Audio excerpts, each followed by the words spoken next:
La chef de la politique étrangère de l'Union européenne, Federica Mogherini, a annoncé que l'Union européenne a préparé 100 millions d'euros pour la Libye, disponibles une fois que le gouvernement entrera en fonction.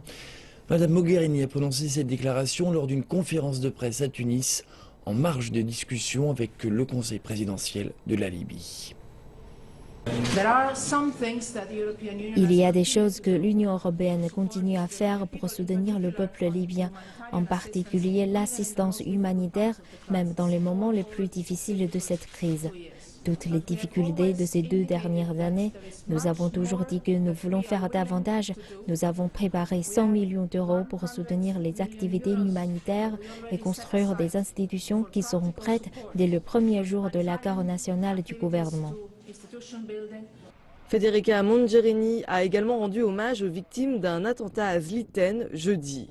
Au moins 60 policiers ont perdu leur vie et 200 autres ont été blessés lors de l'explosion d'un camion près d'une base de police dans l'ouest de la ville libyenne. Pour l'instant, aucun groupe n'a revendiqué l'explosion, mais le groupe État islamique a revendiqué la responsabilité d'un attentat suicide à la bombe à un point de contrôle d'une bande pétrolière de la Libye.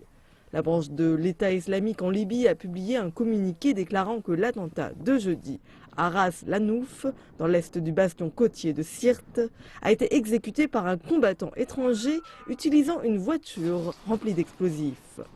6 personnes, dont un nourrisson, ont été tuées.